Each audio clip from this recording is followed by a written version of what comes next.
Bonjour tout le monde. Aujourd'hui, je vous présente un jeu qui va rendre le thème d'aventurier dans un donjon accessible à peu près tout le monde.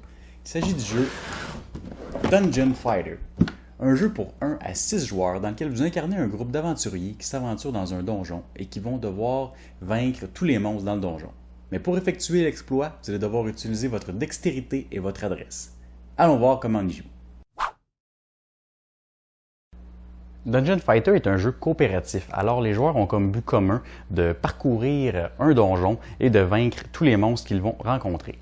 Au début de la partie, les joueurs vont prendre des tuiles qui sont dans la boîte, il y a beaucoup de tuiles disponibles, et vont en agencer 3 ensemble pour créer le donjon dans lequel ils vont progresser. Ici, on a une tuile de monstre final et puis vous avez 2 tuiles de donjon. Il y a vraiment beaucoup de combinaisons possibles. Les joueurs ensuite choisissent un niveau de difficulté auquel ils vont jouer. Et puis, il y a plusieurs niveaux. Il y a différents niveaux de monstres. Alors, si vous jouez à un niveau facile, il va y avoir plus de monstres faciles à battre. Il y a une petite tour comme ça qui vient dans le jeu, très jolie, très facile à monter. Elle se range directement comme ça dans la boîte et c'est un support de cartes.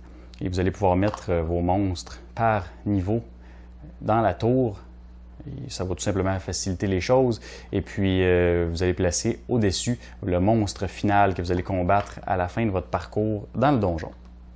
Chaque joueur va ensuite choisir un personnage parmi les nombreux personnages disponibles. Et on voit ces personnages-là, les illustrations sont très humoristiques. Ça peut nous faire penser à des personnages de films célèbres. Ici, on a un magicien qui s'appelle Randolph, un barbare qui s'appelle Thorm, une princesse Lady Mary. Et chaque personnage a 3 pouvoirs spéciaux qui sont associés à une couleur de dés qui peuvent être activés durant la partie, qui vont aider les joueurs à combattre les monstres.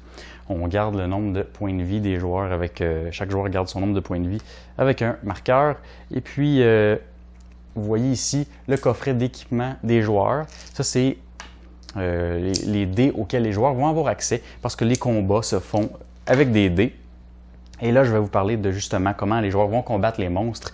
Et la plaque de jeu, on voit ici, là, c'est ça qui consiste. C'est ça, en fait, le point principal du jeu, la plaquette de jeu qui est une cible, en quelque sorte. Et puis, les joueurs vont progresser dans le donjon. Donc, on va suivre la progression des joueurs avec ce marqueur-là. Ils vont avancer dans les pièces et vont faire la rencontre de monstres. Par exemple, ici, le groupe va rencontrer un... faire le focus ici. Bon, un gobelin déguisé, donc avec 6 points de vie. Un monstre qui fait 1 point de dégâts et qui vous donne une pièce d'or lorsque vous le battez. Et puis ici, le gobelin a une habilité spéciale que le monstre va effectuer lorsque vous allez le rater. Alors, ce qu'un joueur fait à son tour, les joueurs jouent à tour de rôle. Ils vont choisir un dé dans le coffret d'équipement qui est disponible. C'est ce qui représente, dans le fond, les dés disponibles aux joueurs. Alors, un joueur pourrait choisir une couleur de dés avec laquelle il pourrait activer un pouvoir spécial qui serait avantageux pour vaincre le monstre. Alors, le joueur doit lancer le dé en direction de la cible. Il doit faire rebondir le dé une fois sur la table avant qu'il n'aille sur la cible. Par exemple, bon, j'ai raté. Alors, qu'est-ce qui se passe quand un joueur rate? Il va subir la force du monstre. Dans ce cas-ci, 1 point de vie. Le joueur perd 1 point de vie et ça va être au joueur suivant. Le joueur a accès maintenant aux 2 autres dés de couleur. Alors, le joueur va s'élancer. Bon, 4 points de dégâts dans ce cas-ci. Alors, le monstre en a 6. Il lui en reste 2 points encore. Et là... si jamais un joueur lance sur la cible et qu'il tombe sur ce côté-là du dé, il active son pouvoir spécial et peut l'effectuer. Ça peut être différentes choses. Randolph, le magicien, peut transformer un monstre en crapaud. Il y a des pouvoirs qui vous donnent des points de force supplémentaires et il y a vraiment beaucoup de pouvoirs différents. Ensuite, le 3e joueur s'élancerait. Juste pour l'exemple, si le 3e joueur rate son lancer, le monstre a encore 2 points de vie. Donc, le joueur perd 1 point de vie parce que le monstre a 1 point de force. Mais là, le monstre est toujours en vie. Alors, le joueur suivant a un choix à faire. Soit utiliser un dé bonus, qui est dans le coffret d'équipement, donc qui est disponible, mais les joueurs vont perdre ce dé-là pour le prochain tour. Les joueurs peuvent choisir collectivement de reprendre les 3 dés de couleur et de subir la force du monstre. Donc, chaque joueur subirait 1 point de dégâts et les joueurs vont reprendre les dés et les remettre dans le coffret d'équipement. Et le joueur à qui c'est le tour va pouvoir reprendre un des dés de couleur et s'élancer. Et on fait ça jusqu'à ce que le monstre soit vaincu. À ce moment-là, on récupère la pièce d'or et on poursuit notre chemin dans le donjon. Là, le groupe peut choisir différentes directions pour leur progression. On voit qu'il peut y avoir des conséquences ou des récompenses si les joueurs se dirigent ici. Il y a un piège et les joueurs ont une restriction. Ils doivent faire rebondir le dé 2 fois sur la table avant qu'il n'aille sur la cible. Si les joueurs passent par cette pièce-là, ils vont se mériter 2 pièces d'or.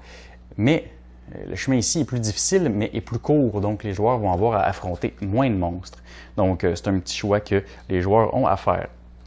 Ensuite, lorsque les joueurs sont à la dernière pièce d'une section de donjon et qu'ils vainquent le monstre, ils vont avoir accès à un commerce. Donc, il y a un commerçant qui s'installe là dans une pièce d'un donjon et les joueurs vont pouvoir acheter avec leurs pièces d'or qu'ils ont récoltées pendant les autres tours, vont pouvoir acheter des armes et des potions qu'ils vont pouvoir utiliser.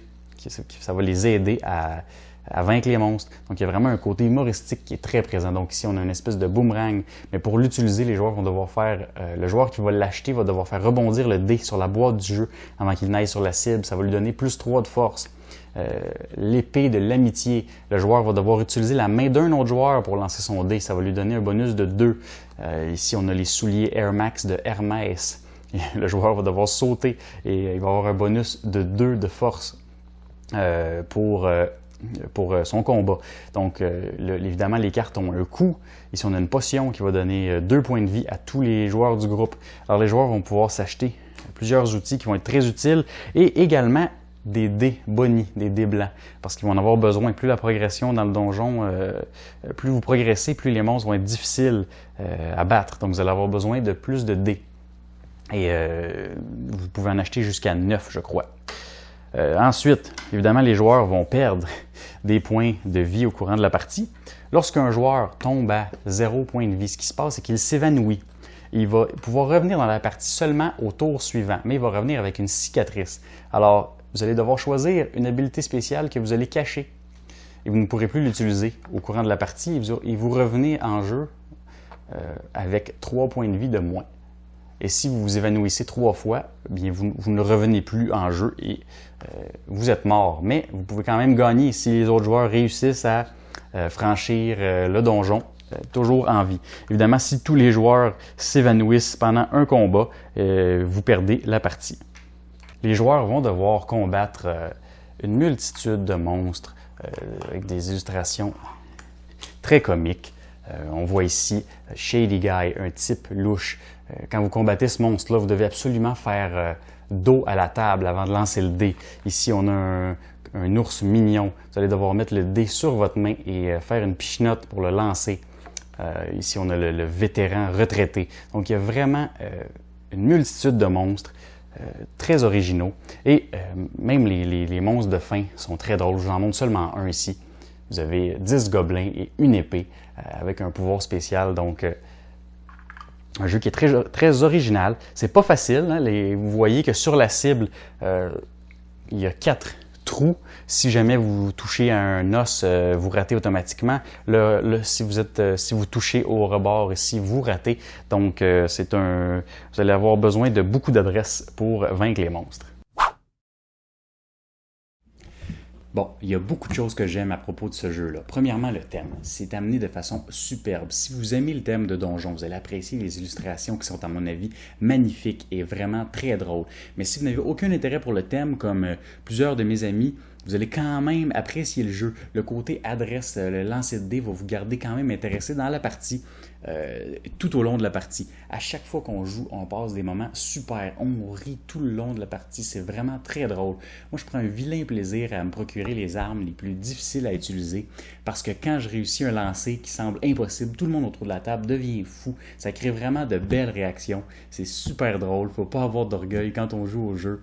Et je vais vous dire un secret, on triche souvent parce que c'est quand même très difficile, mais on ne joue pas à ce jeu-là pour gagner à tout prix. On joue vraiment pour le plaisir et on passe de superbes moments, là, vraiment très drôles, hilarants en jouant à ce jeu-là. Alors, Dungeon Fighter, je vous le recommande fortement. Et en plus, il y a une version en français qui est publiée par Yellow, donc un autre point positif. Merci et à la prochaine.